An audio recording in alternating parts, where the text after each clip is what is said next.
First one to comment means I'm doing yours today. And today, we're back in the SCK talking about Woodson County, named after Daniel Woodson. Now, I say it's named after Daniel Woodson because there is some debate whether it's named after him or it's named for Silas Woodson, who was a lawyer and governor in Missouri in that same time period. That is from Kansas State Historical Society's website. But both the map and a couple other sites I've gone to have said that it was named for Daniel Woodson. So let's talk about Mr. Daniel Woodson. This guy who, in this picture, is trying his best to look intimidating, I think. So, Daniel Woodson was born in Virginia. Growing up there, he was an ardent supporter of the democratic politics that existed in Virginia at the time, i.e. states' rights and, the propagation of slavery. He published a newspaper called the Lynchburg Republican, which was geared toward Democrats. But the Republican Party wasn't a thing at the time, so they weren't really using that name. So Lynchburg Republican was a Democratic newspaper espousing the states' rights viewpoint. In 1854, Woodson is going to be appointed by Franklin Pierce, who's number 2 or 3 on my list of worst presidents we've ever had, as the Secretary of the Territory of Kansas, where he drew a salary of $2,000 a month.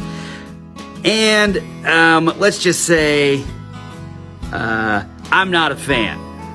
Woodson was very supportive of those who favored Kansas entering the Union as a slave state, like most of the immigrants from southern states to Kansas would have been.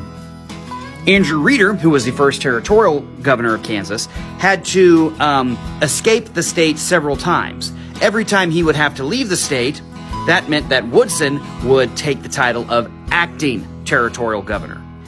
In one of these cases, Woodson was the acting territorial governor when legislation passed by the bogus legislature came through, and he allowed a lot of laws that pretty much made it illegal to say slavery was bad in Kansas. Woodson was very much not subtle about his support for the slavery cause in Kansas, but he stayed. As new territorial legislatures are enacted, he's going to try to he's going to help found the town of Parker, Kansas, because he believed it was going to be on a railroad.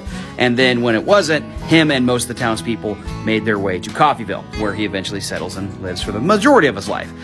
He actually finds and runs the Coffeyville Journal newspaper, which I think is still being published today.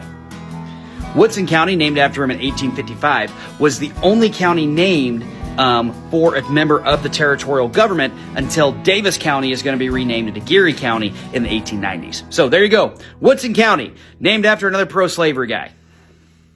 There's a lot of those on that half of the state. Leave your comment. I'll get another one going. See y'all later.